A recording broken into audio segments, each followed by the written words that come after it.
Good afternoon and welcome to this virtual meeting of the Overview and Scrutiny Committee of Allerdale Borough Council. My name is Lee Jardine. I'm the Democratic Services Officer, and for the purpose of this meeting, I'm also the host. I won't have any control over the meeting, and the meeting won't begin until instructed by the Chair. The meeting is being live streamed on YouTube and a recording will be made available afterwards. Before we get started, we'll do some introductions, starting with the members. Councillor Crouch.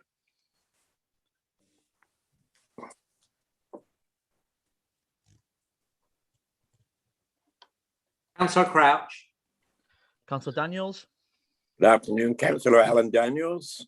Councillor Granger. Good afternoon, Councillor Malcolm Granger. Councillor Greeny. Good afternoon, Councillor Ian Greeny. Councillor Heaslip.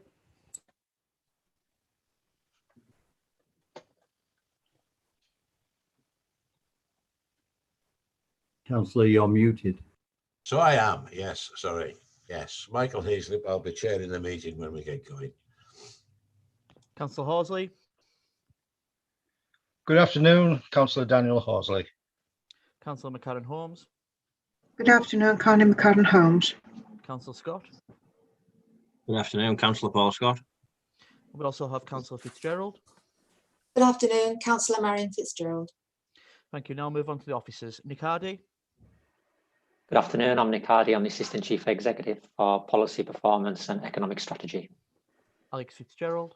Good afternoon, Alex Fitzgerald, Policy Manager, Corporate Performance and Information. Ian Hind. Ian Hind, Policy Officer for Scrutiny and Partnerships. Thanks everyone for their introductions. Just a reminder to members to put themselves on mute unless they're intending to speak, and to request to speak, please use the raised hand function. I'll now hand you over to the Chair to start the meeting. Thank you. Thank you, Lee. Good afternoon, members and officers, and to anyone who's watching on the YouTube live stream. Let's start the meeting with the item 1, the minutes, pages 5 to 10 in your papers. Can we sign these minutes as a correct record of the meeting? Move the minutes. Right, that's seconded. Seconded, Chair. Thank you. If there is anyone who doesn't wish the minutes to be signed as a correct record, could you use the raise hand facility now? And in the absence of anyone raising their hand, we will take the minutes as a correct record of the meeting on the 26th of March. So can we go on then to item 2, apologies for absence. Lee, what have you got for us, please? Thank you, Chair. Apologies today received from Councillors Annison, Bell, Hedworth and Kirkbride. Thank you. But apart from that, we're all here. Okay, thank you. Item 3, are there any declarations of interest beyond those which appear in your normal register of interests? Anything related specifically to this meeting? No hands up. I will take it there are no interests which need to be declared. Item 4 is questions. I think we have not received any questions formally, Lee. That's correct, Chair. No questions. Thank you. And then item 5, public participation. I understand we have no proposals for public participation. No members of the public wish to be present or speak.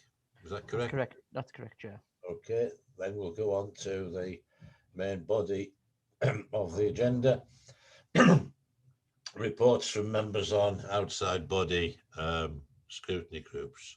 This is the first time we've done this, although we hadn't attempted it last year, but we're unsuccessful because of the pandemic interfered with our normal agenda. So we'll have a go this time at getting reports, if we can, from members of the council who represent the area on various scrutiny bodies. And this is, just to be clear, we're not scrutinising in this case those particular members.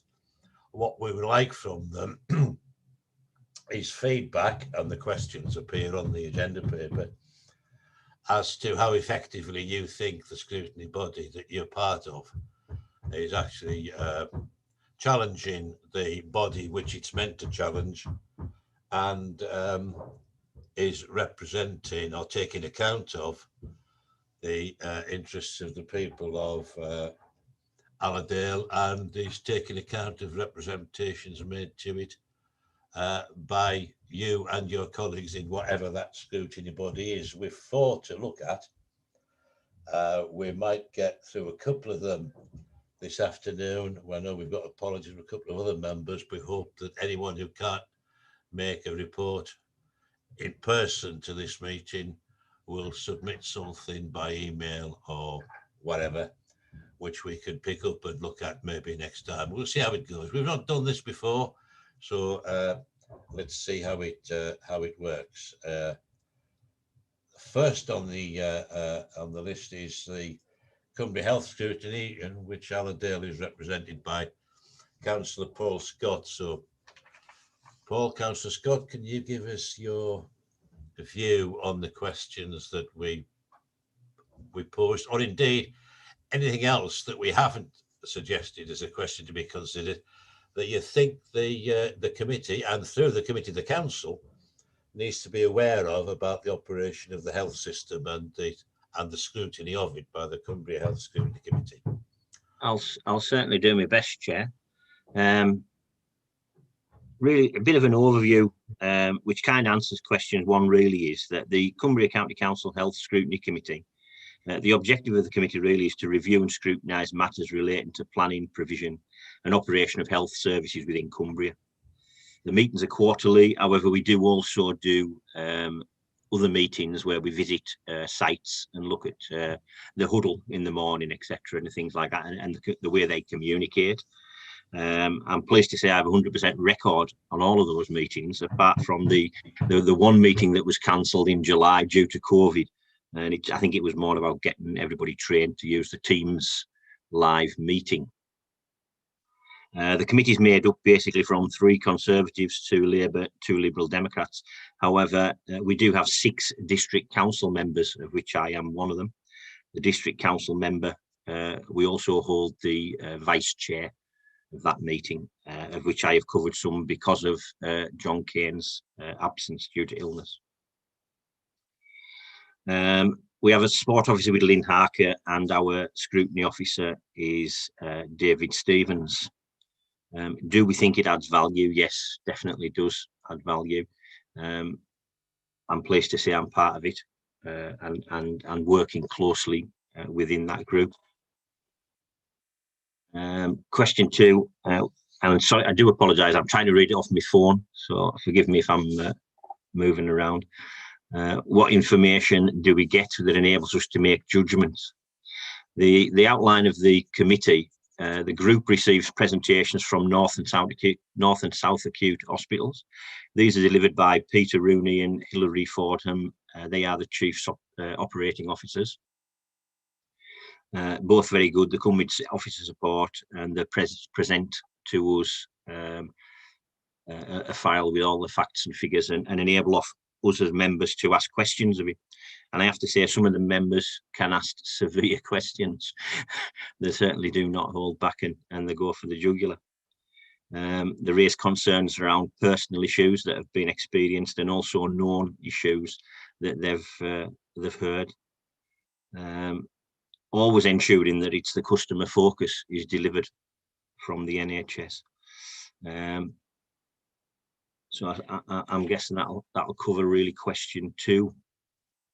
Question 3, what happens when we conclude it's not effective or creating value? I suppose it's very simple on that. Apart from them having a bit of a hard time in the meeting, which I have seen several times, the committee makes recommendations and produces reports that goes to the chief operating officers, and also is copied into the leader of the Cumbria County Council and also their cabinet member. We also issue reports and receive reports from other outside bodies, as such like Health Check Cumbria, who run alongside their Health and Scrutiny Committee and attend. We give feedback directly to those, and also we receive it from them as well. I suppose question 4, how do we gather views? I did actually raise with Gail and Roach about this, because to be fair, when it comes to outside bodies, there's very little from Allerdale, and if there is anything from Allerdale, it would be nice to have some kind of way to feed into members on that board. So if for example, Keswick were having issues with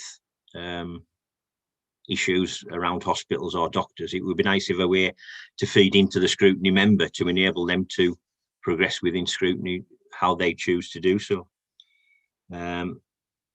We've had recent consultations with our doctors in Workington, with merging them all together. That worked really well, enabled us to get involved in the process, and I think because of that we're seeing a much smoother process of transferring to one unitary doctors now that operates within Workington. I know there is a slight issue with IT issues on there at the moment, but they're fighting the way through that at a much better cause. And I think how do we ensure that the body allocates resource equally? The north and south split. My thing is the north and south split do allocate resource. My concern would always be with the hospital being in Copeland, do Allerdale get their fair crack of the whip? They have services that Allerdale don't have, and that's something that I suppose we need to take up and challenge more. So I kind of hope that covers it. I can try and answer any questions if you would like me to answer any questions. Thank you, Paul. That's a very good start. We're getting, I think, a feel for how the health scrutiny function works. Members, Councillor McCann-Holmes, you have your hand up, please. Thank you, Chairman. Looking at the reports that came from the minutes of them throughout the year, could the member tell me, and I don't see it at all, is there a clear link to the Social Value Act?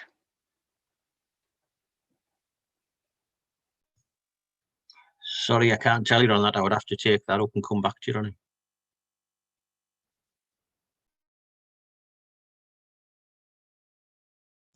Can you do that, please, Paul? Can you please come feed us something back on? I certainly can. No problem at all. How the Social Value Act's been operated within the health sector. Have you got another question, Carney? Or no? Shall we? Are there any other questions for Councillor Scott? Sorry, yes, I couldn't quite see you. The hand up's the same colour as your curtains, Ian. Ian Greeny, please. Yeah. Thanks, Chair. Paul, obviously, with regards health in the county and that type of thing at the moment, the obvious thing is the pandemic.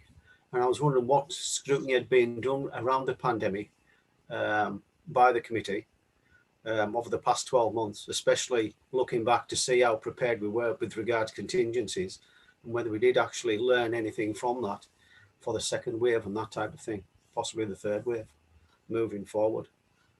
Was there any work done with respect to that? Yeah, certainly our agenda items got reduced. We used to hit set quite a few items on our agenda. We got reduced, and we started doing a COVID review on where we were and what was being delivered.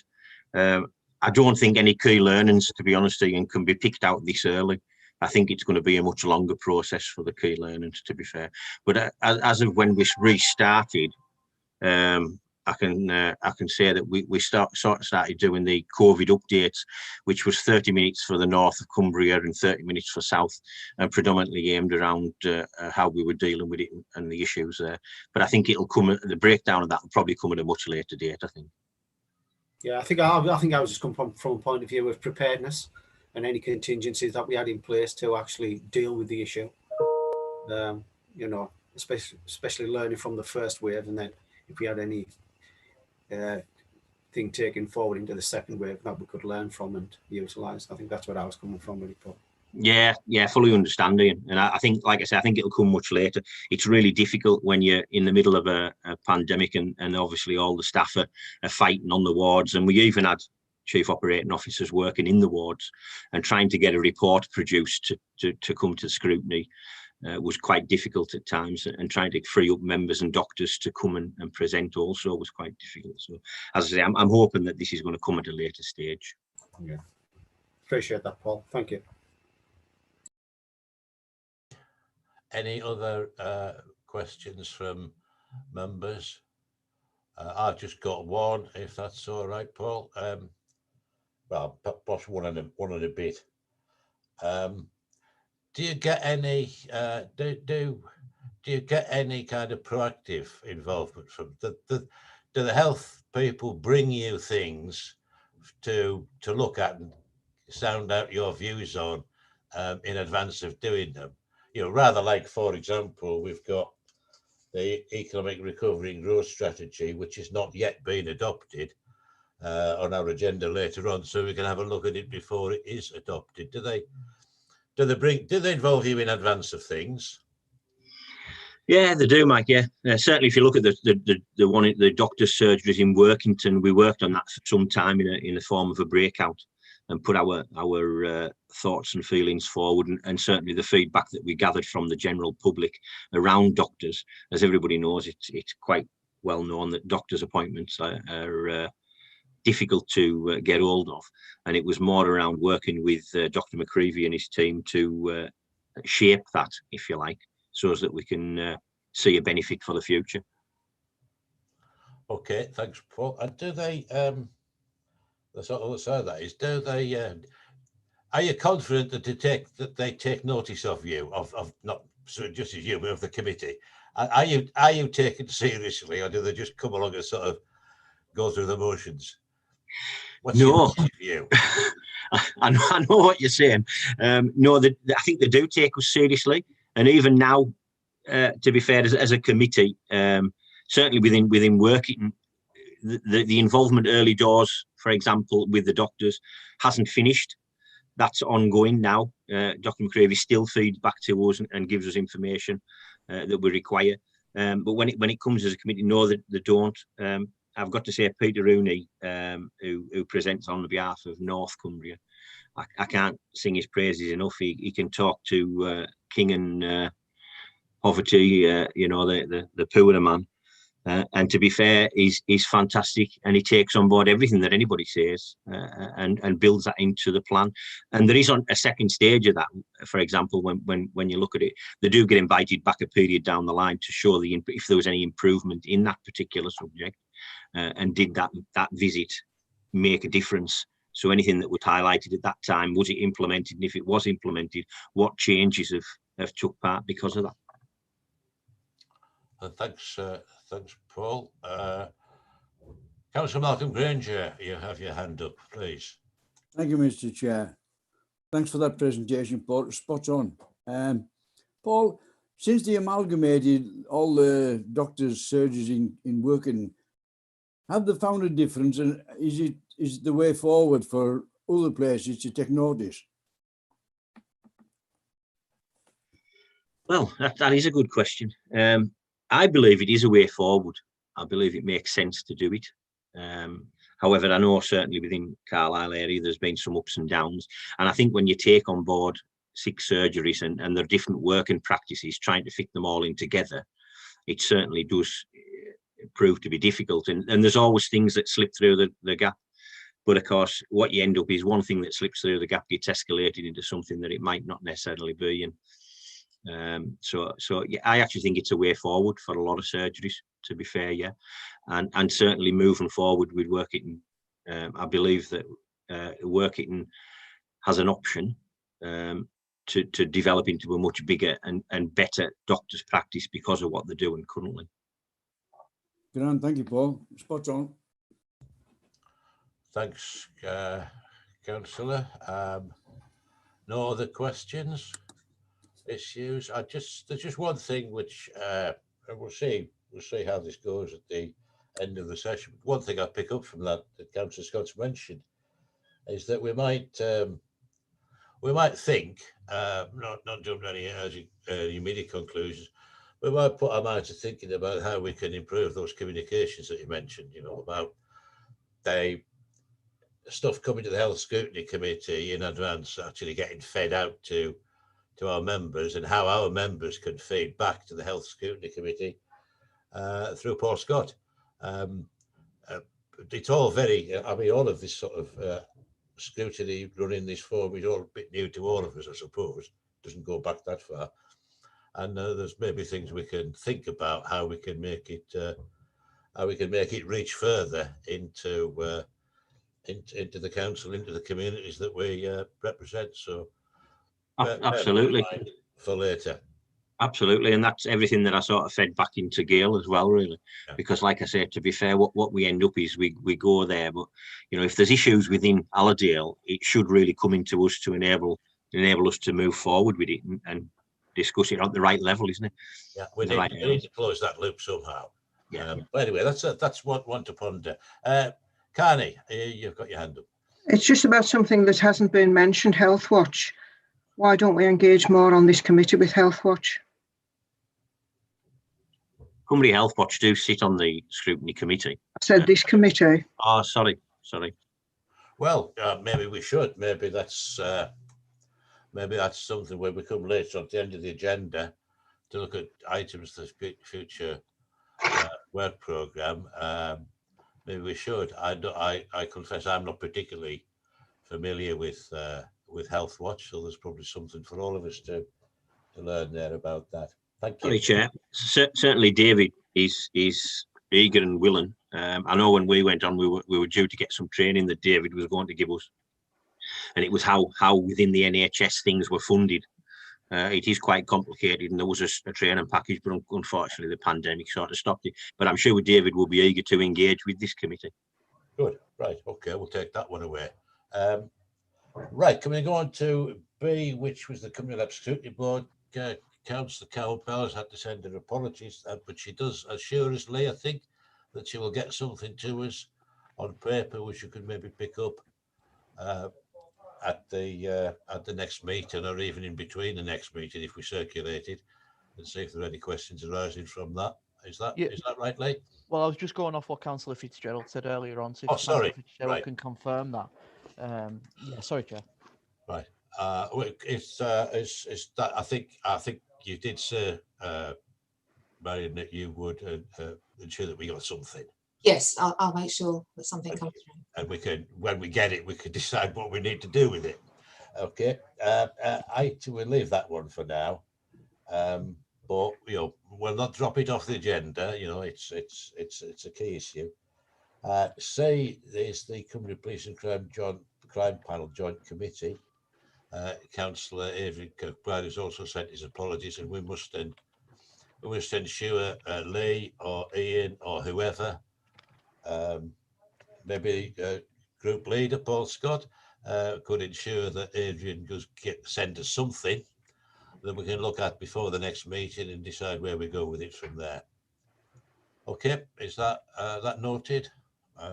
Right, and then we go to the West Cumbria Site Stakeholder Group, which is a little different, I think, to the other ones that we've talked about, not least because it's actually tried to scrutinise a national body, the Nuclear Decommission Authority, which is, of course, when push comes to shove, a body whose budget is entirely controlled by Whitehall and the Treasury.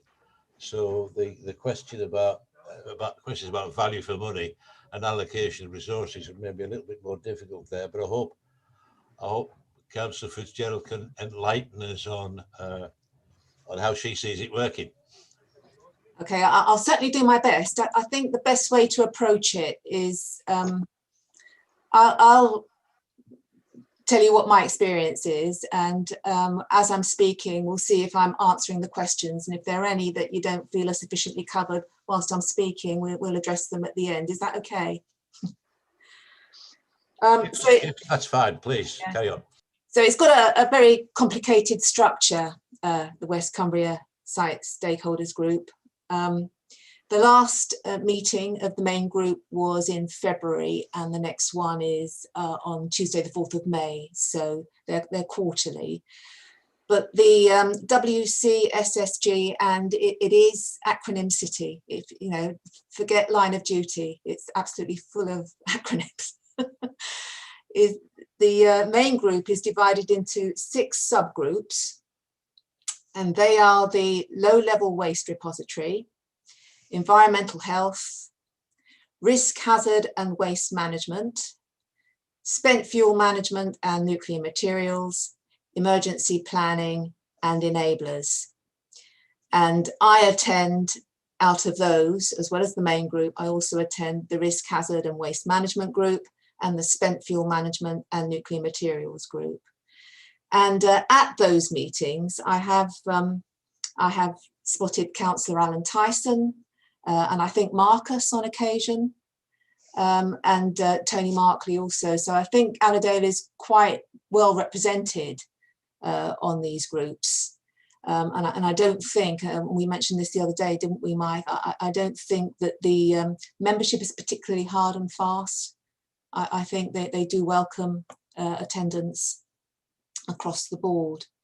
So each of those subgroups reports back to the main WCSSG, which they did at the February meeting, and also at the February meeting of the main group. We had a presentation about social impacts and the supply chain around Sellafield, and that was presented by Hazel Blears, if you remember her, because she is now employed at Sellafield to deal with social impact issues. We also talked about the Cumbria Nuclear Prospectus and the Copeland Vision. The Spent Fuel Management and Nuclear Materials Working Group actually met this week. So what I will do, if it's all right with you, is I'll just quickly go through the notes of the meeting that I took this week, because that'll give you a flavour of the kind of discussions that we have. We had a presentation from Sellafield's head of Spent Fuel Management Value. And he explained that the Magnox plant was shut down over the initial lockdown period. And that at the last meeting, just to recap, the plant had started to come back up. At the time, there were between 420 to 430 tonnes of spent Magnox fuel left to process. So the plant is now back up and running. There have been some issues with it. So, you know, I think we're getting sort of quite a sort of frank and honest appraisal of performance at Sellafield via this group. There have been some issues with the plant, but not due to COVID, because it really is now down really to the age of the reprocessing plant itself. So it ran through December and up to now, and we are now down to 370 tonnes of material waiting to be reprocessed. The national lockdown, the most recent one, has led to some scaling down on the Sellafield site generally, but Magnox processing has continued. They've taken 50 tonnes out of the system. And going forward, I think there's confidence at Sellafield that they have a set of operations that works well. There is some maintenance work required, but they're planning to run for the rest of the calendar year, and perhaps a bit longer, to clear the remainder of the fuel that's waiting to be reprocessed. They're obviously working with the parent company, the NDA, and also the regulator.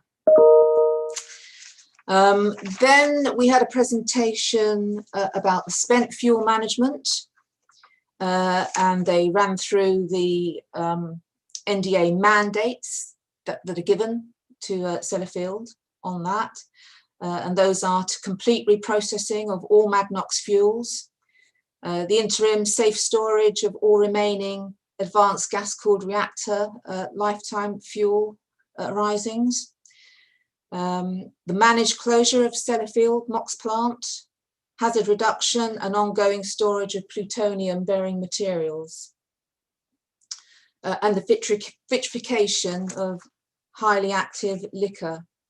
The Thorpe plant is now closed and being cleaned out, and the spent fuel management targets, Magnox reprocessing, and the vitrification, they have been missed, the targets, due to the COVID pandemic, but they are making good progress now.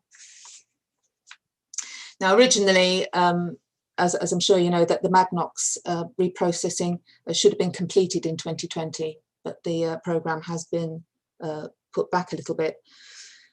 So I think you'll agree that what we're getting is an honest and frank report from them about what the situation is at Sellafield. The Risk, Hazard and Waste Management Group, their objectives are as follows: to scrutinise the activities within the area of risk and hazard reduction and waste management relevant to the Sellafield site, to scrutinise performance against targets of the above areas as identified within the Sellafield plan, to keep up to date with any changes to the programme timeline as identified in the Sellafield plan, to provide a forum for open and honest dialogue relevant to the above areas, to provide the opportunity to question the NDA and Sellafield Limited on any matters relevant to the areas of risk and hazard reduction and waste management. And I think it's also fair to say that when we have these presentations, there are some very challenging questions asked by those present. And it seems to be the case that either you receive a response directly, or if one can't be given straight away, Sellafield or the NDA will bring someone to the next meeting who can address those issues. One of the things that's been particularly useful with the Risk, Hazard and Waste Management Group is that at our meetings we have discussed together the consultations that the NDA and Sellafield have put out to the public, and that has meant that we're able to have two bites of the cherry in terms of responding. There's been 3 big consultations over the past few months. One of them is Strategy 4. The NDA have to produce a renewed strategy every 5 years, and this is the 4th one, hence it's become termed as Strat 4. So we were able to discuss in these site stakeholder subgroups what are the main areas of concern in the local community and so on, and to put all of our ideas into a collective response, which then went along to the enabling group, who gathered the responses from the other subgroups as well to create one big response. And of course, that was also very useful in preparing the response from the Allerdale Borough Council alongside it. There was also the business plan that's been out to consultation, and that's also been discussed within these forums. And last year there was a social value strategy that was out for consultation, and that too has been discussed in that forum. So it's very interesting, to get the views, not just from within Allerdale, but the wider community that's affected by Sellafield as well.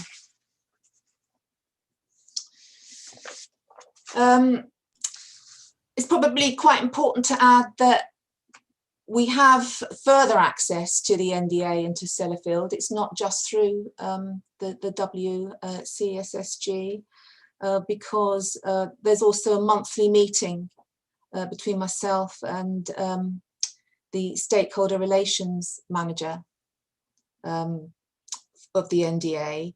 And these are very useful as well, because I can put questions before the meeting, and then as appropriate, other officers will be brought in to the meeting to address those particular questions if they're a specialist.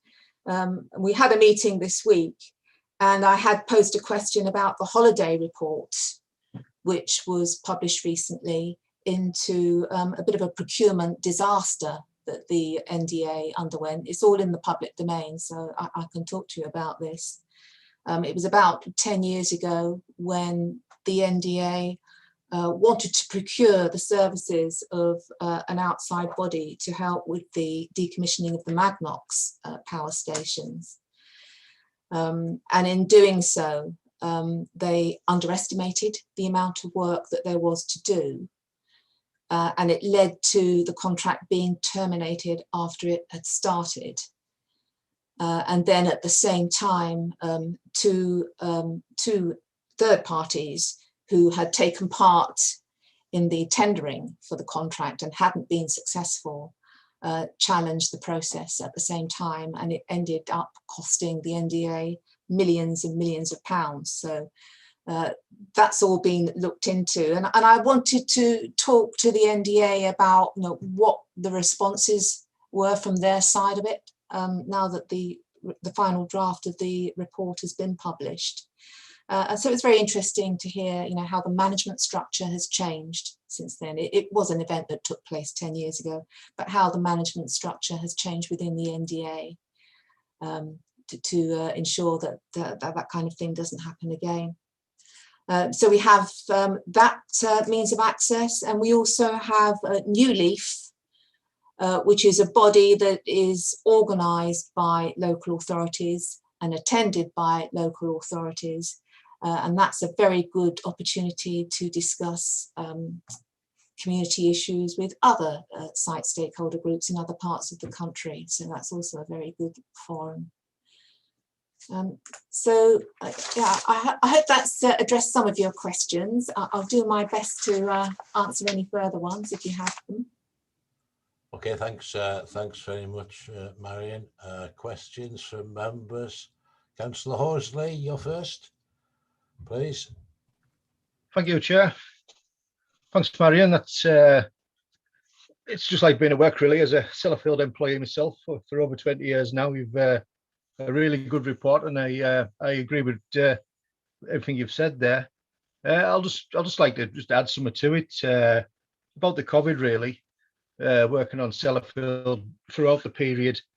Sellafield's managed the situation like everybody else, but we've seen full teams go out, full shifts. It's gone out with the COVID. Either the app's gone off, or through other, people have actually contracted the virus and the rest. So it's been a very challenging times over the last 12 months, and we're not out that period yet either.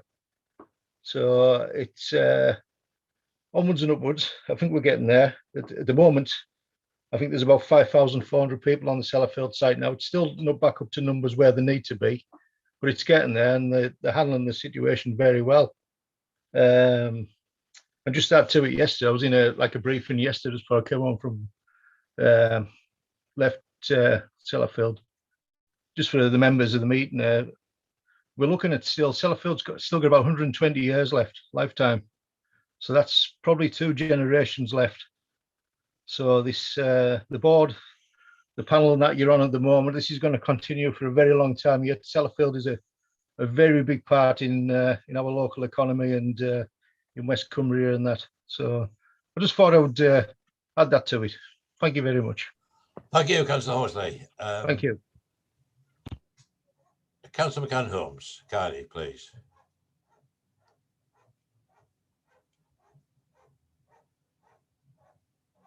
Hello.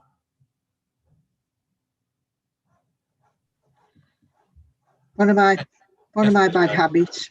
Right. Marion, I was particularly interested in the risk and hazard reduction, and you mentioned the open and honest dialogue that had taken place. A lot's placed upon transparency and communities, and what I can't get my head around is what defines a community. Is it a number, or is it a geography? Who is that community? Who speaks for that community?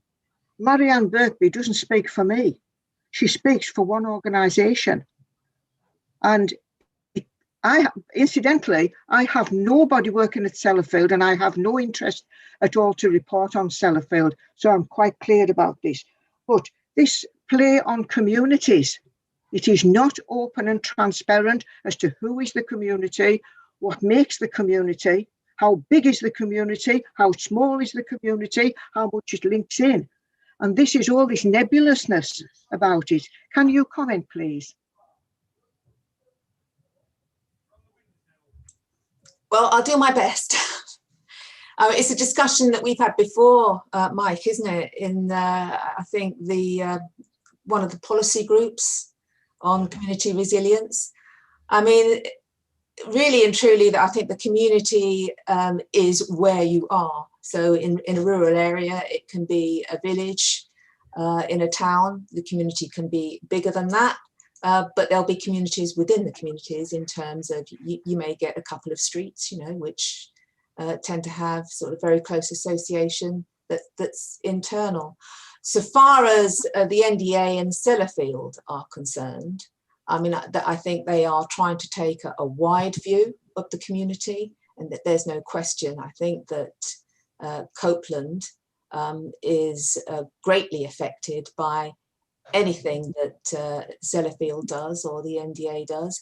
Allerdale, not quite as much so, but it's still very significant, isn't it? Because we have, I think, between 2,000 to 3,000 people employed at Sellafield, and a large part of the supply chain is in Allerdale as well.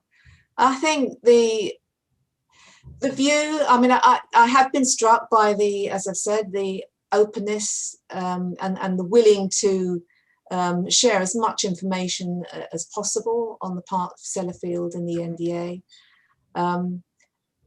I think that there is an initiative there to try and make the community around the Sellafield site, which is the most important part of the nuclear estate that there is in this country. I think that the impulse is there to include as much of the community as possible in the widest sense. It's a bit of a woolly answer, Carney, but you know, I think the question of what is a community actually goes beyond this discussion, doesn't it, even? Yeah, thank you, Mary. I remember once asking civil servants at the Department of Communities and Local Government many years ago, you're the Ministry for Communities, tell us what a community is. And they didn't have an answer, and no one seems to have an answer. The best I think anyone's ever come up with is certainly isn't 2 streets. No, the community is the community is almost defined by the issue. Depends what you're talking about, and then there'll be a community of people who are interested in or affected by that issue, and for those purposes, I suppose that's your community. At the other extreme, I'm sure if Calc were here, they would tell us that the only legal definition of community in this country is the parish. But I don't think that gets us anywhere either. But I think communities can be linked together by different things as well, so you get different types of community, don't you? So it depends who's asking it. It depends who's answering. You know, what do you want it to mean? I think is the typical answer you get to that in a lot of cases. But yeah, it's very difficult to pin down, and it's sometimes very difficult to pin down the NDA and what they mean, and Sellafield what they mean as well. And I remember the days when NMP, who ran the Sellafield site, where the initials were understood to stand for no money past parting. But I think maybe we've moved beyond that, or maybe we haven't. Councillor Granger's got his hand up. Malcolm. Thank you, Mr. Chairman. I agree with Carney's sentiment entirely. It's how do you define the word community, and where do you define it? Because it's such a deep-seated thing. It's like it's the same with them. Who's getting money off Sellafield? Who's getting funding off Sellafield? It's like these wind turbines and these solar farms. Who's getting the funding off them? Nobody actually knows.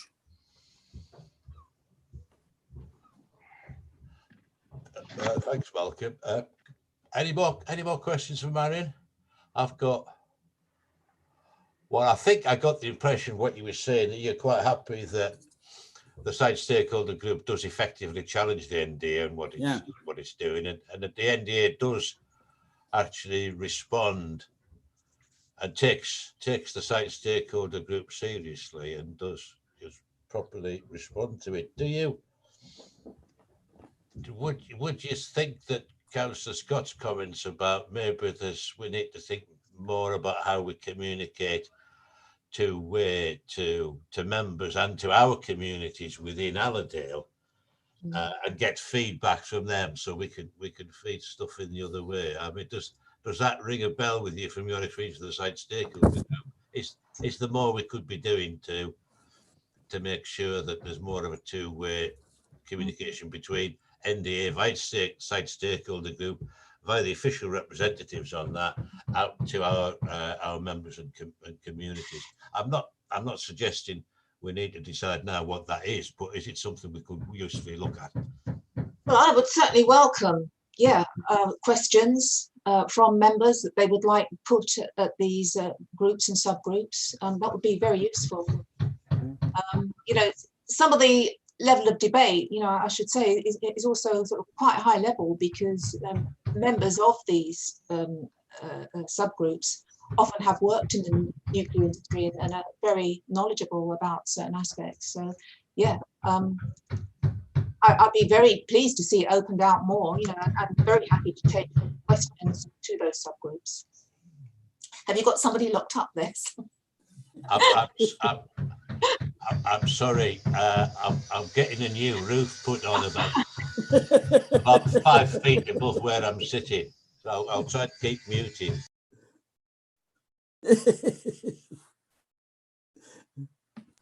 Okay, thanks very much for that, Marion, and other members who've contributed. I suppose inevitably one of the big arguments always is in this issue is about how do we make sure that there's an equitable distribution of funding, and the money does actually pass party, and I'm sure that that's something we'll want to look at again, maybe.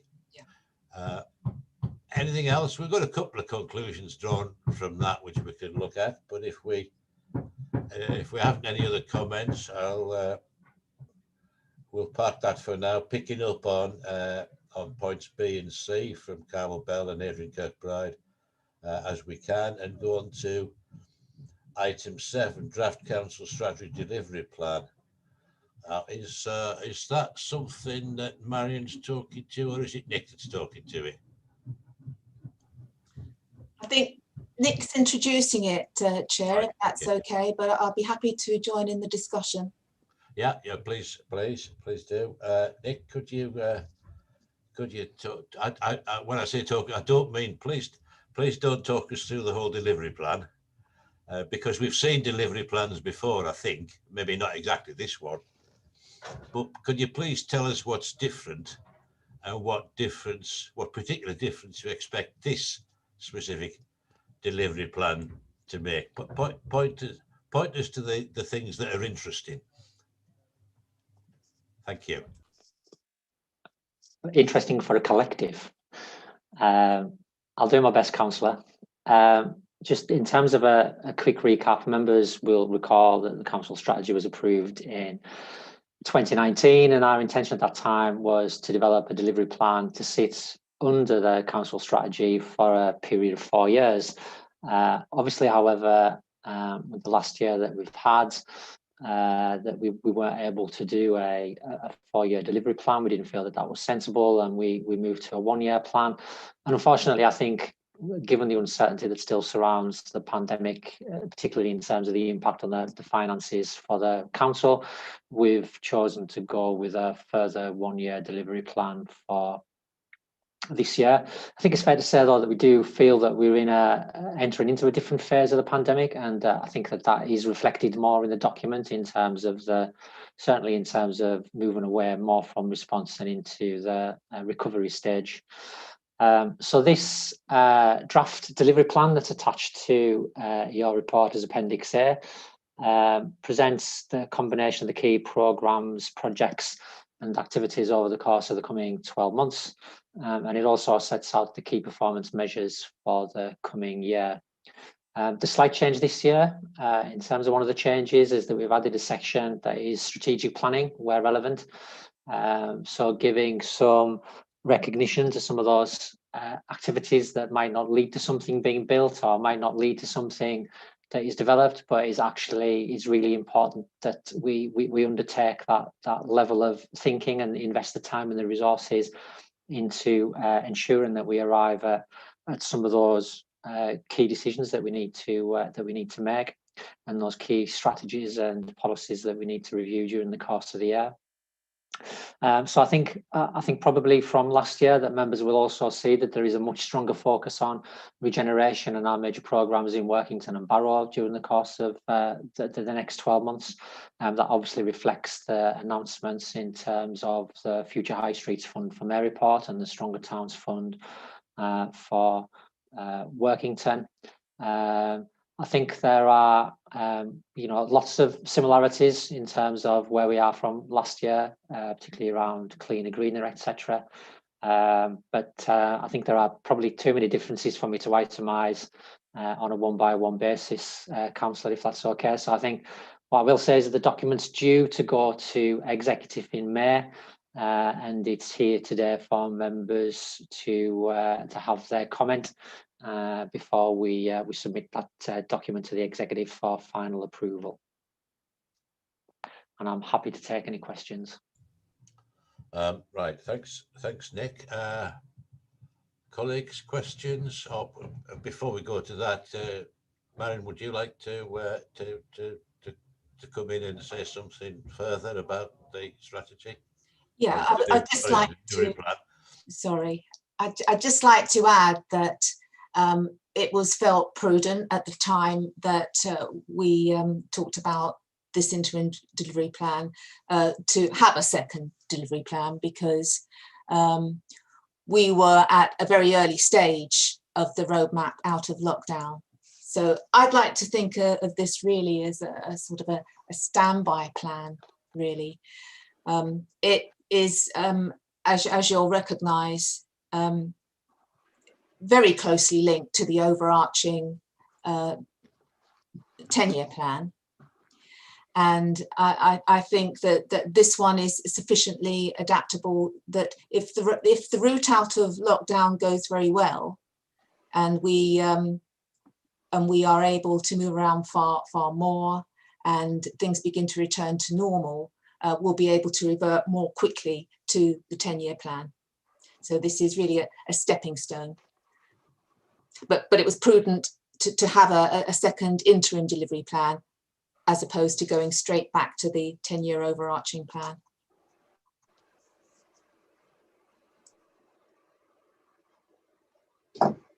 Thanks, Mary. I think Alan Daniels has been out of the meeting and just reappeared. I don't know whether he's had technology problems. Are you there, Alan? Yeah, I am. I suddenly found you on my other device for some peculiar reason when I was looking for something else. Right. So yeah, I am here. Okay, fine, thank you. Almost. Councillor Granger, please. Thank you, Mr. Chair. Mr. Chairman, I agree with Nick. I agree with this has got something to do with Paul Scott's reckoning of too soon to do a lot. But as this pandemic is, for want of a better name, uncharted territories, would it not be prudent to at least give the recovery 3 to 6 months for it to stabilise? Then we will have a better outlook on what is possible and give us a better idea with what we have to work with going forward. Nick, do you want to come back on that? Or? Yeah, I entirely understand the point, Councillor Granger, but I think we also recognise that we do need to make some decisions now in terms of what the council is going to commit to over the course of the next 12 months. But I also think that the council strategy itself and also the delivery plan allow us that flexibility to be able to respond to the situations as they arise. So I think we've kind of got the right balance between that being, very specific as to what we're going to do, but to give ourselves that little bit of freedom to be able to change us and respond to events as we go through the course of the year. I think what we've done in this delivery plan is really highlighted the things that we need to do during the course of the 12 months. Yeah. So you'll see things in there that we need to continue to resource the distribution of the business grants, etc. We absolutely have to do the business cases that sit behind the 2 major regeneration programs, because those opportunities are just too good not to do anything or just to sit and wait at this moment in time.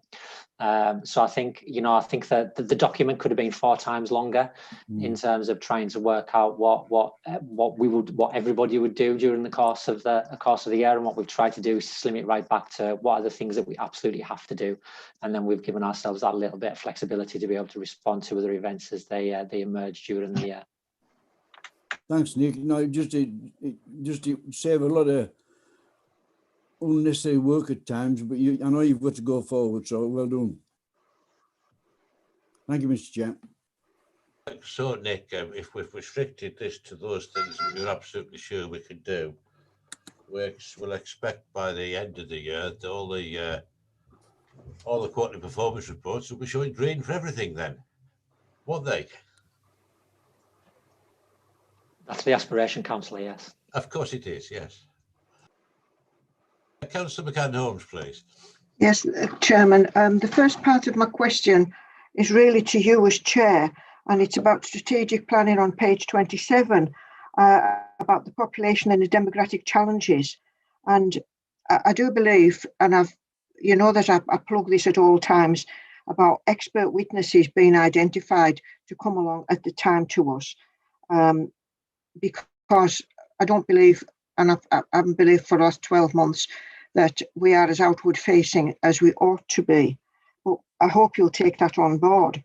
In relation to the vision and the mission statement, Nick, do they really embrace the population, bearing in mind what has happened with COVID and the changes?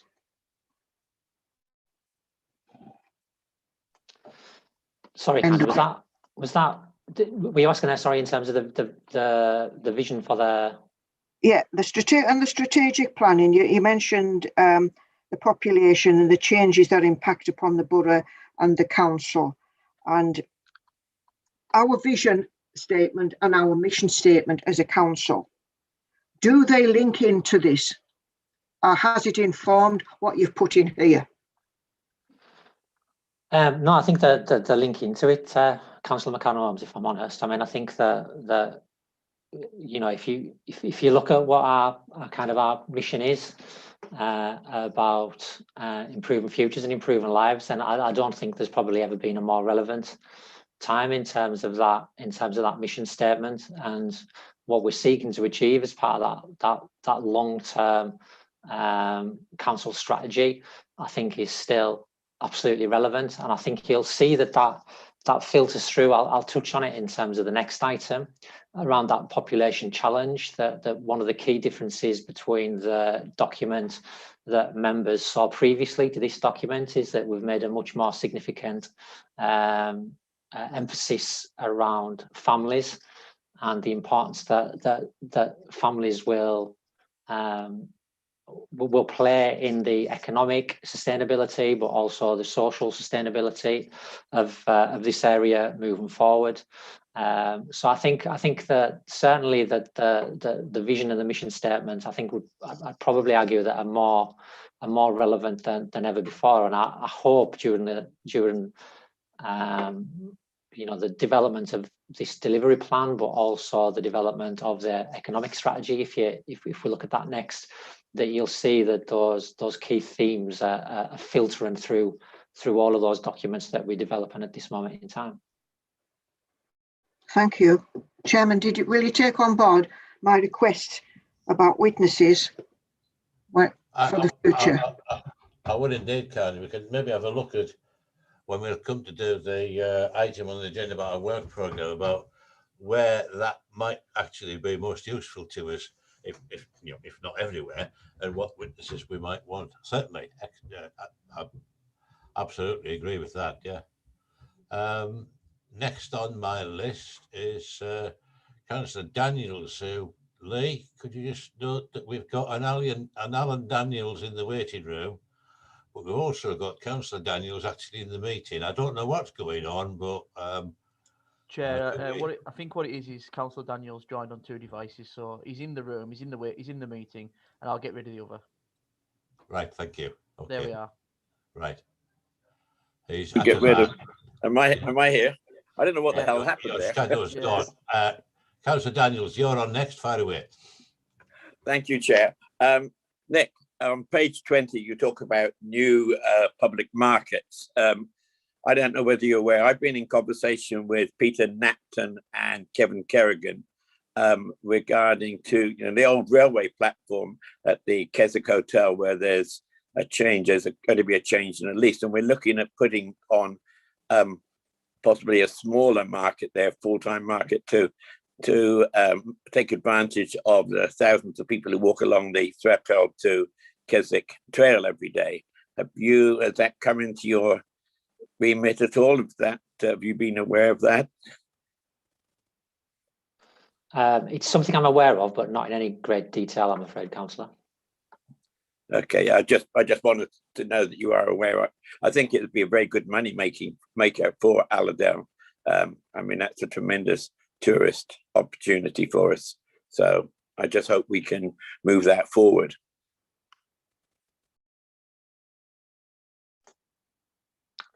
Yeah, I'll certainly pick it up with Kevin and Graham.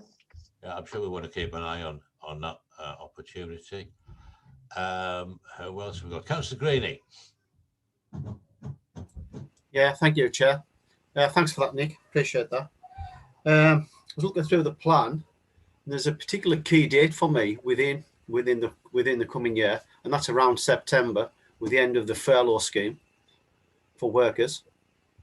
Is there any particular area within the plan that we can see is going to come under stress and extra strain? And are we doing anything to actually mitigate that extra pressure on that plan? With regards to that, obviously there's the grant system and possibly, other expense that we're likely to incur if we see, if it does have a really negative effect, which it could. Yeah, so as a senior management team, we recently refreshed our corporate risk log that kind of sits alongside all of these documents, and certainly that's been identified as a risk in terms of those increases in unemployment, etc., that we might see, and then the impact on our services, whether that's housing benefits or customer services, etc. So they are certainly on operational managers' radars. So yeah, we're really conscious of that kind of that cliff edge that's been talked about in terms of furlough and what that potentially might mean. I think that I don't know whether members get the Cumbria Observatory economic briefing, but it gives a really good summary in terms of the position as to where we are in terms of furlough, but also the unemployment figures. If members would like me to circulate that document, I'll quite happily do that, and you can get in touch with the Cumbria Observatory, and I'll put you on the mailing list for future versions of the document as well. No, it's just good to say that we have captured it within that risk register, Nick, because it could be a significant date, as you know. Thank you. Thank you. Councillor McCann-Holmes, have you got your hand up again, or is it still there from last time? If you have, please no. Okay, right. Thank you. Councillor Crouch, John, please.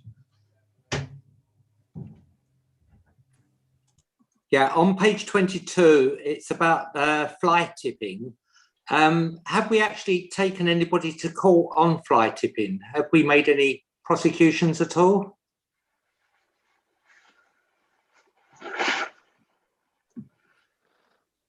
It's an answer I should know, but I don't know whether Alex knows. There's been some fines. I think we have been some. I think I was going to say. I think we have issued some fines. So I think there has been some prosecutions, but I couldn't Right. give you any numbers. But I can get back to you. Okay, thank you. Yeah. I think I think all members might be interested in that. So if there's some simple figures on fines and prosecutions for Councillor Crouch, you can maybe share with them all, with us all. Councillor Horsley, please. Yeah, thanks, Chair. Just what Councillor Crouch, Chair, just said that it's maybe better for the members of the public and that if I'm right in saying people that are getting fined for fly tipping and that, is it right if they do pay the fine within a certain amount of time, the names are kept out of the paper, they're kept out of the public eye, kind of thing? And what the public is not seeing is these people are actually getting fined. There is some action on them, but you know, at the moment it's just like there's fly tipping and nothing's happening about it. So it's if we could put it out in the public domain there that yes, people are getting fined and numbers. Thank you.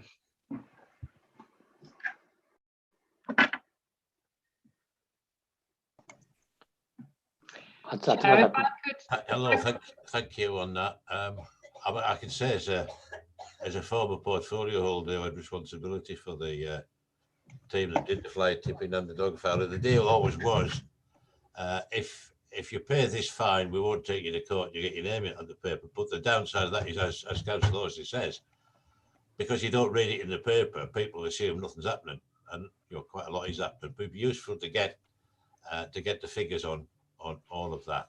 Alex, did you want to come in there? Yeah, please? Chair, if I could, we do publish fixed penalty notices that have been issued for fly tipping. We publish it in the quarterly performance reports alongside the numbers of fly tip incidents that are recorded. So I can tell you, and the numbers aren't big because my understanding is it is a challenging area to get any kind of fines issued or convictions because of the issues around identifying who has actually left the rubbish. The numbers for the last year in terms of FPNs, so fixed penalty notices, were 4 in Q2, just 1 in Q3 and 1 in Q4. So 6 overall for the year.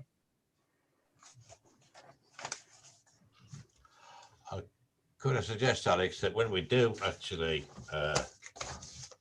issue somebody with a fly tipping fixed penalty notice or dog fouling fixed penalty notice, that maybe the communications team could put something out to say that last week we issued two of that or 5 of that or whatever.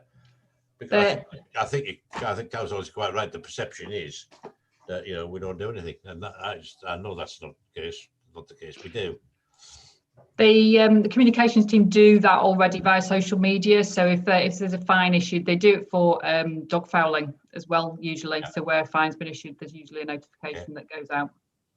Councillor Daniels, have you got your hand up again, or is that just an old one?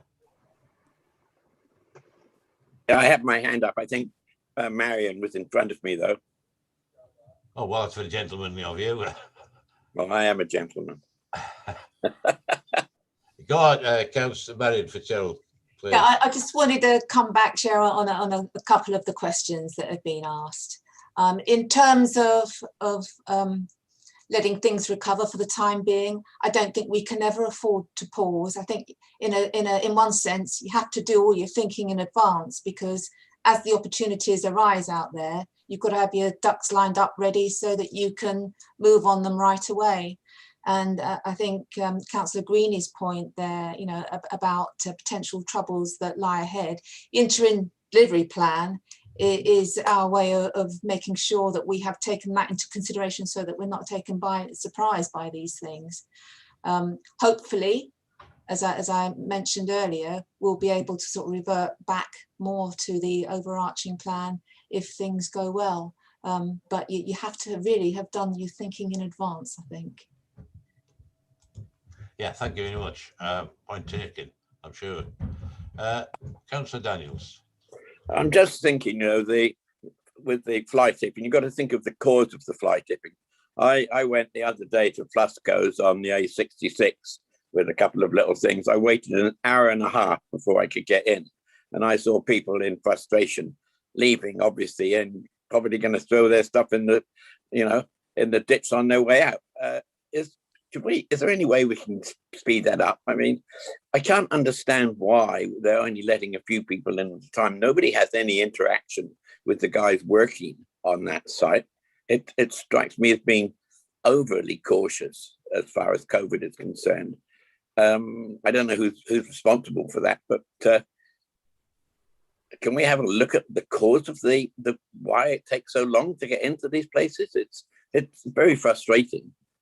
I know, Alan, they're all run by Cumbria County Council, and I also know, and I don't think it's a secret, that the county council sometimes have difficulty with their contractor who runs these places. It's something we can take up with the county council, but I'm not sure that we as Allerdale Council will be able to get a response to that. There's no reason why we can't raise the issue. I mean, I do know also that I think all of the household waste recycling centres were developed many years ago, and there just wasn't as much recycling as there is now. So they are much busier places. I know the one in Workington that I use might have been okay 20 years ago, but it's wholly inadequate now for the population area it's meant to serve. The continuous queues there, even apart from COVID. I'm sure we'll be able to pick that one up. Carney, please. It's just a point that you've just spoken about, Chairman. It's not about recycling in as much as it's about contamination. You'll find the same thing almost in charity shops now. You just can't go and sling your stuff in like you used to. It's a whole different ball game. And the people who work on these sites have to be protected. They've got trades unions to protect them as well. So, it's not as easy as people think. And there's more people during the lockdown period decided to do things to the house, including myself. So they built it all up in readiness to go. And the operatives there, they need to be protected. Yeah. And just another point before I finish about NewsQuest. If it sells 10 more papers about fly tipping, well, they'll put it in. If it doesn't, they won't. NewsQuest are very, very particular about what they report now. And I wonder why. Yeah, anyway, yeah. Right, I can't see any other hands up. So anything you'd like to say in conclusion, Councillor Fitzgerald or Nick, or shall we just bash on? It was a good discussion. Thank you for the questions that have been raised. Thank you. I know we said we're looking at stuff that we're fairly confident we can do. I was just looking at a number of other things that are kind of in the planning stage that I'm aware of, but maybe aren't as far into the planning stage as actually to be a plan yet. So there's, I know it's well. I'm pleased to see you've introduced the planning section, strategic planning section in the document, but there's kind of a pipeline of things behind that as well. But I'm hoping that will move along as we go forward, and that we're not developing this in such a way that we say to people, you can't do that, it's not in the delivery plan. Sorry about this. There's a guy right about 4 feet above my head with a drill. Is this your sabotage? Can we go on to the next item, which is the update on the economic recovery and growth strategy? Again, this is another one where we've had this before, so we need to go through it word for word, and if it's you, Nick.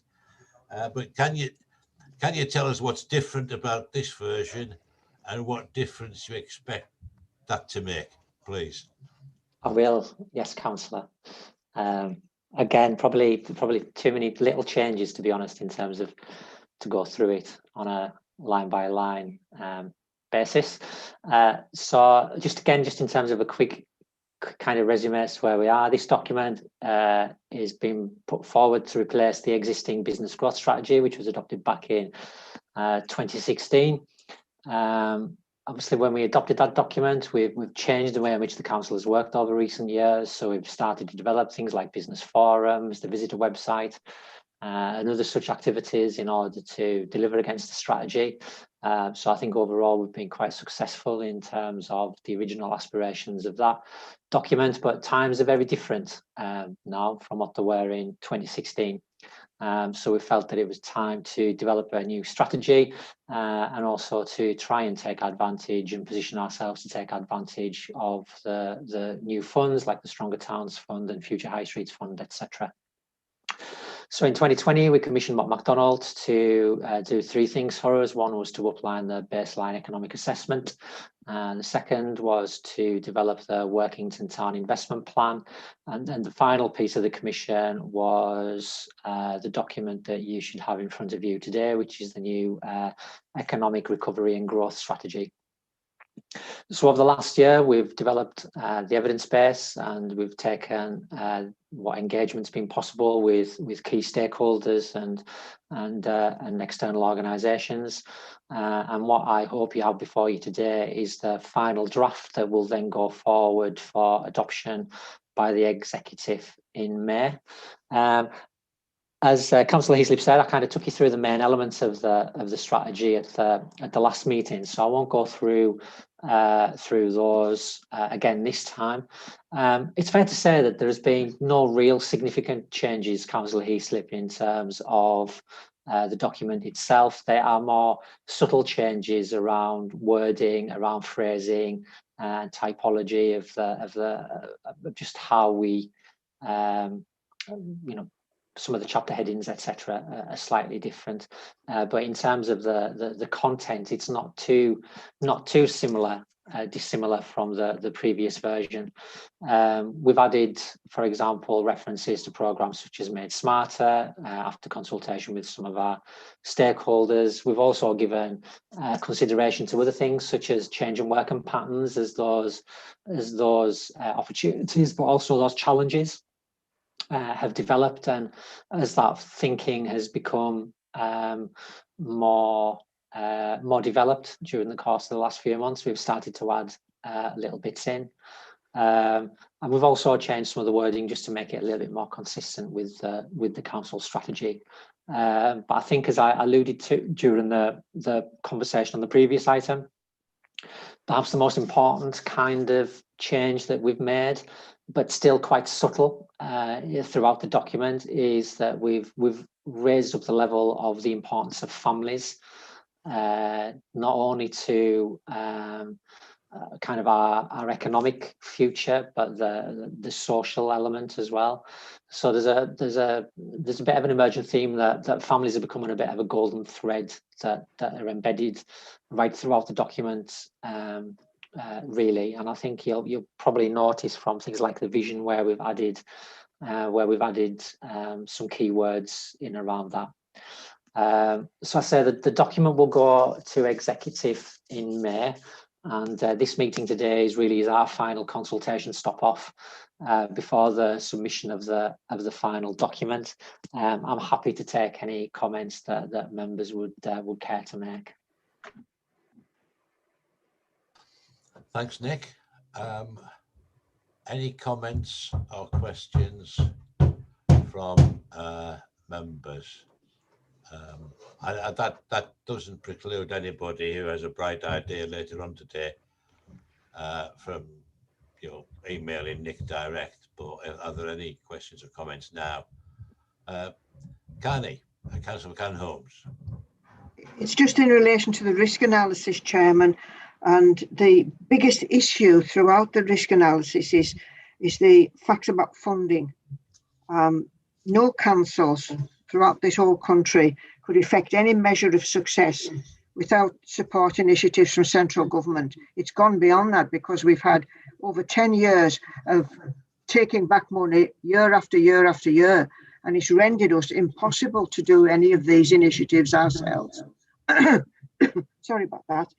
So central government, and I know that it's sort of beauty contests, SRBs, priority fours and all of these, but unless you have that funding to start you off and that support throughout, we will never achieve any success. Thank you. Yeah. Any other questions or comments? Councillor Daniels, you've got your hand up, please. Alan. Once again, Councillor Fitzgerald was in front of me, and I will allow her to go first because I am, as you know, a gentleman. A D comes before F on my screen, but okay, fair enough, Alan. Marion, please. Thank you. I think Councillor McCarran-Holmes makes a very good point there. And again, I think that that is the reason, again, why you have to have done your thinking in advance, because when the funding is available and when there is a competition process in place, it's no good leaving it to the last minute to decide how you would spend the funding. You have to have your plans already in place. And I think that this document sets out the vision really well. And one of the things that I would like to say about it in particular is that I'm really pleased to see that it talks about the rural economy as well, and develops that sort of to a greater extent than I think we've seen before. So yeah, I'm very pleased with this document.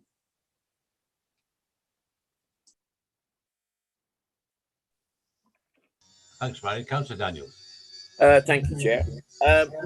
Nick, I remember when I first became a Keswick Town Councillor, we used to have Joe Broomfield, who was the town centre manager. That post now seems to have disappeared. It was quite helpful because we would have regular meetings, you know, with Joe and go over things that we thought needed some help in Keswick, with businesses that needed encouragement or things that could be improved. Is there any, and you talk about on Executive Summary 4 about town centre management, is there any thought that post could be reinserted into our policies? It was quite helpful. Yeah, I mean, I think there were very useful posts, but I think in terms of the council's approach to economic development, we've moved on slightly, but also in terms of the council's management. So obviously now as SMT, we have those community champions within each of those communities, and I think we have slightly different emphasis, and kind of over the course of the year we've recognised that we need to have much more specialist and focused conversations with different groups. So the conversation that you have with a retail business might be similar, but is different from what you would have with a bed and breakfast or what you would have with a hotel. And so I think that move that we've brought Ellie in over the course of the past 12 months and is having those conversations with businesses as on a whole, but then you've got Tony doing a much more focused piece of work around businesses in town centres, and you've got Joe doing a much more focused piece of work around that conversation around tourism businesses, along with Graham Kennedy. So I think we're still having those conversations, and I think we're still doing the work, but I think it's changed and become a little more specialised in how we've been rolling that kind of activity out. And I think if I can, just in terms of just coming back to Councillor McCarran-Holmes's question as well, I think one of the things that I alluded to there was just how different it is from 2016 in terms of the overall strategy. And I think one of those things that is very different is just how the government allocates its funding and on what basis it allocates its funding. And I think those of us that have been around for a number of years will find the process, 180 degrees different from what it used to be. Whereas government used to come along and allocate money to us on a priority 4 programme and then allow us to choose where it was spent, etc. We now have it the other way around, where we need to have our programme well defined, our projects individually defined, our business cases to kind of at least outline business case, if not full business case, and then we then enter that into whatever national pot that becomes available. So it's very different in terms of our thinking. We have to be much more well developed in terms of the projects that we're thinking of and in terms of the activity that we're thinking of in order to take advantage of some of these funding programs. And of course, what people don't see is that takes an awful lot of time, and two, takes an awful lot of resource. So that's where we're looking to channel some of those resources during the course of the next 12 months as well, to be able to respond to those changes in funding programs and how you actually go about accessing those funds. I think that's a fair point that Nick made about the way funding is done differently now, and also about the way that you need to have those specialist conversations. But I hope we don't lose sight of the fact, that Keswick, is a place, and there are certain things we need to approach it as a place. For example, and I notice on the approach to developing the strategy, page 53 in our bundle, there's a reference to stage 3, our daily investment plan, 5 towns spatial development frameworks. For the 5 towns that don't have either the working or the main report plan, and that's great, but I don't think we can just stop and leave it as a spatial development framework. I was pleased to see you reckon they weaving family and other sort of social issues in the plan, and where we can have 5 or even 7 effectively when we finish spatial development frameworks. Spatial development framework, as we know, without the community aspects and the social aspects and the economic aspects, needs to be it's not going to work on its own. So it may be something we can look at in the future, subject to members' agreement for next year, that we'll actually look at how we weave the different spatial development frameworks around the different social circumstances of each of these communities. And how that actually fits on the matrix with the specialisms that Nick referred to. But we can think about we can think about that. Next on the list I have is Councillor Granger and then Councillor Greeny. Oh, you wanted me for long, Mr. Chairman. I'm just saying I'm going to drop off now because I've got the royal nod. So I've got the wife to take to Wheaton Hospital for a second injection. So you people have a good weekend, and thanks for the meeting. Thank you very much, Malcolm. Always a pleasure to have you in the meeting. We'll take care of yourself, and we'll see you. Councillor Greeny. Yeah, thank you for that, Nick. You touched on something there about getting plans in place and programs in place before we can actually apply for funds from the various pots that are available and that type of thing. And I know this is probably a policy change at a higher level, but is there opportunity for public-private partnership in terms of pursuing future projects and that type of stuff, rather than just relying on the application to government pots and funds? Yeah, absolutely. And we're continually trying to work with private sector partners, either existing businesses that are here already and looking at how they might be able to expand, or looking at investment opportunities, or indeed working with collaboration partners like the Allerdale Investment Partnership or Britain's Energy Coast. So we're continually exploring those options.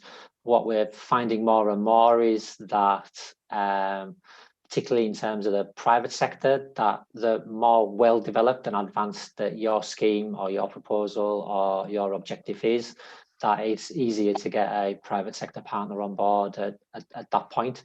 So in essence, that we have to do a lot of the thinking and the work up front, and then provide people with opportunities that they can then choose as to whether or not they get involved with.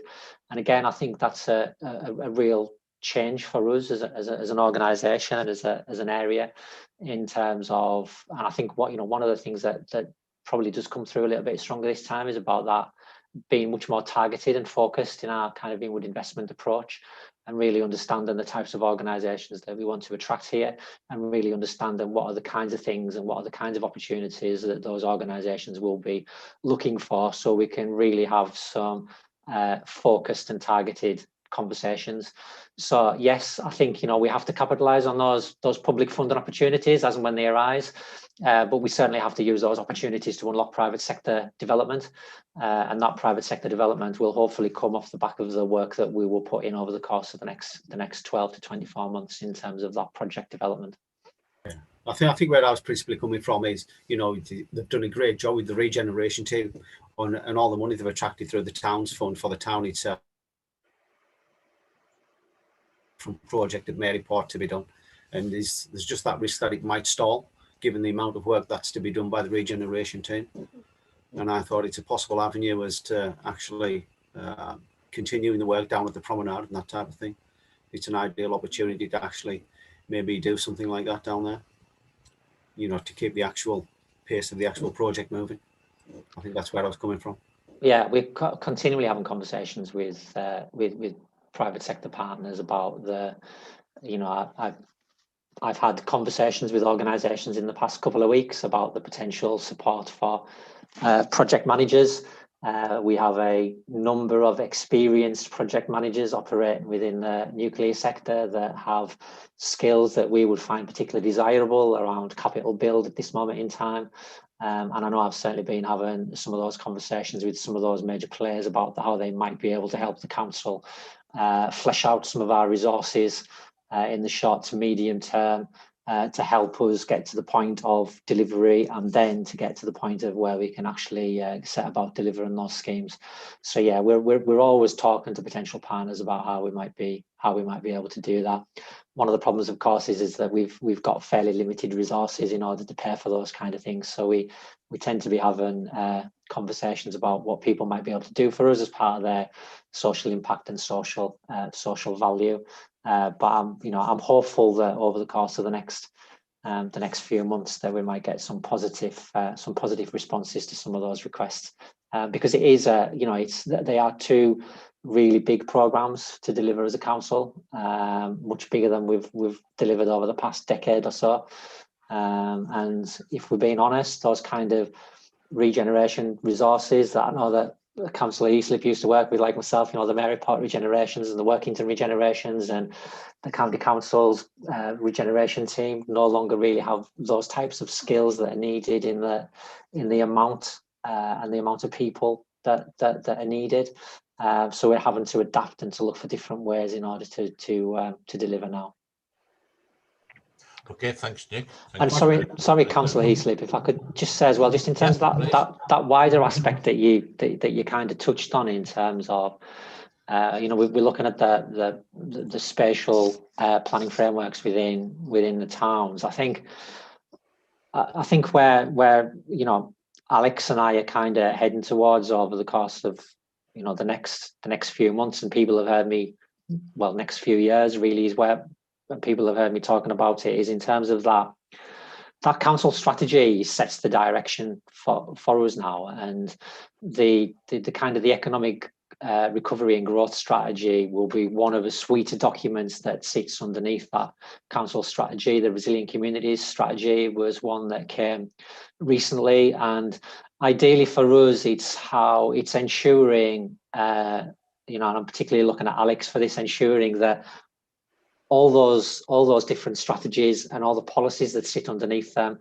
are consistent, they're talking to each other, they are complementary to each other, so that when we say we're going to do X in one town, that is supported by the resilient community strategy, or it's supported by another document that we might have as a council. And I think we're becoming more and more conscious that we need to ensure that it's not, a single document isn't going to cover all of the things that are needed to aid the economic recovery of this area.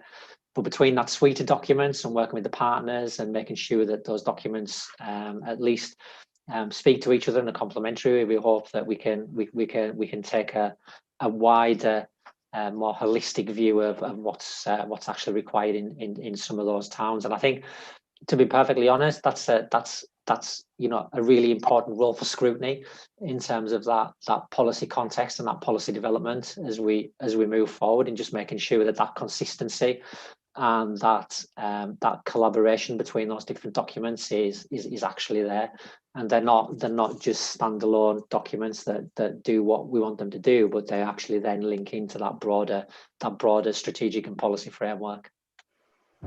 Yeah, exactly, Nick. Good. That's fine. I'll just make one last comment on this subject before we go to the next one, and that is, I'm glad you mentioned Britain's Energy Coast there, because I'd almost forgot that they're supposed to work in this area too, as well as Copeland. Thank you for reminding me. Can we go on to item 9? Everybody finished? We're happy to receive the report. There's still an opportunity if anybody spots something to send an email to Nick if you think there's maybe a little tweak here somewhere that might be helpful. But on the whole, I think what we've got here is a pretty good document. Thank you all. Item 9 is the forward plan. I think we can go to page 14. Hang on, I think we can go to page 150, because all the stuff prior to that in the document was actually done. Was it yesterday or Wednesday or yesterday or Wednesday by executive? So they're all done. Our daily economic strategy and council strategy delivery plan we've just covered. I'm not sure exactly what the key decision to be made for the Working Towns Fund is on the 14th of May. Can you help us there, Nick? I think it's the final heads of terms. All right, it's just signing off the final heads of terms, right? Okay. Yeah, because the next step in that process is the business cases, and we're not anywhere near having them ready yet. Report from Constitution Working Group, appointments to committees, appointments outside bodies. They're all fairly standard procedural issues, calendars, meetings, governance updates, performance report. So actually, in the forward plan, there's not a lot really that's all that exciting, is there? As far as I can see, unless anybody's spotted something I've missed that we might want to pick up on. If that's the case, we'll just note the forward plan, if members agree, and go on to item 10, overview and scrutiny work programme. We've got some proposed meeting dates, and without going into any great detail, what I think our officers have tried to do, and it's not easy to do this without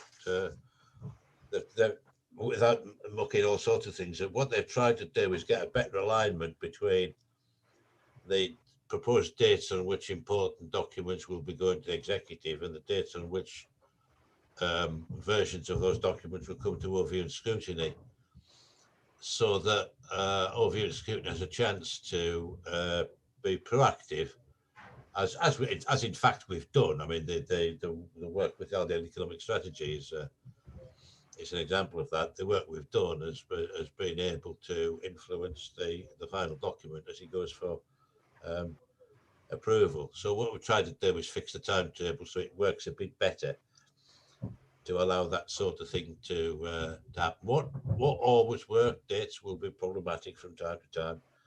But if anybody has any problems with those proposed meeting dates, if there's something happening that would cause a problem, please shout up. Otherwise, we'll recommend these proposed meeting dates to the to council and the new overview and scrutiny committee, which will be taking office after the annual meeting. Maybe some new faces, maybe some old faces, who knows, we'll see what happens. And we can also recommend to them some suggested topics for scrutiny. Ian has identified on the sheet some things that are kind of, were deferred, from earlier in this in the current year. The view of policies and strategies that Nick's team's been working on, the Forth Bridge repaint job, because once you've reviewed them all, you probably go back to the beginning and start reviewing them all again, because that much time has passed. The monitor of the town centre programmes, yes, we need to make sure we're involved in that and other things. We know we need to look at a housing strategy sometime, and the issue we identified of recommissioning leisure services, which I think we wanted to broaden to not just recommissioning leisure services in terms of contract to somebody to run the sports centres, but actually made a more holistic view about how we promote and support leisure and sports services across Allerdale, and not just focusing solely on sports centres. Other things we could do as well. And then taking in mind the point Kanye made about maybe needing some evidence from other expert bodies on some of these topics. If there's anything obvious to you, shout up. And I see that Councillor Green has got his hand up. Ian? Yeah, thank you, Chair. We did touch on at the co-chairs meeting about possibly having a familiarisation meeting. Indeed. Following the council meeting, and I think that's still a really good idea that you Mike, in terms of introducing any new members to scrutiny and what their roles are. So I'm not sure whether we want to include it on this or it's going to be less formal, but I think it's something, if we do put it in, it's in there for for future as well. And I think it's a good idea that we actually introduce new members in that fashion. Yeah, we've asked Democratic Services whether we can either set up a session, and I don't think we're talking about a formal training session with somebody coming from the Centre for Scrutiny or wherever. I think it's just basically a familiarisation exercise where any new members of the committee can fairly informally meet each other, get a presentation maybe done internally from officers as to what Overview and Scrutiny is about, and look at this suggested scrutiny topic so that we're a little bit warmed up before we go into the first meeting on the 18th of June. Because in the past, sometimes we've gone into the first meeting of Overview and Scrutiny in a council year, and the first meeting's been spent, like on your first day at school, getting your name tag and your locker allocated and told where the classrooms are and so on. If we can get a bit of that out of the way and then use Friday the 18th of June as an effective business meeting rather than just a programming meeting, then we could move on a bit. But yeah, we need to do that. I don't know yet how that could be programmed. Maybe we could even do it perhaps on the same day on the 18th of June, and have a two-stage meeting with an hour sort of introduction and then the actual business meeting, or we can do a session beforehand sometime. I'm in the hands of Democratic Services officers and of our officer Ian Hine to see what we can work out. But we'll let you know. But if there are any other suggested scrutiny topics, please shout up. Obviously, we'll be circulating this round, or Ian will be circulating this around all members, saying we're looking for issues that other members of the council, not necessarily on this committee, think we should be looking at. And of course, we'll be doing so again after the annual meeting, where in addition to maybe having different members of the scrutiny committee, we might even have some new members of council by then. So if there are any suggestions, shout up. If not, I think that's the last item on the agenda, is it? However, Chair, I'm not sewing your name tags in for you. Can we have a locker though, Ian? I'll inquire. I think councillors used to have a locker in Allerdale House, but we've done away with it a long time ago. But never mind. Anyway, if there is no other items to discuss. I would like to wish you all a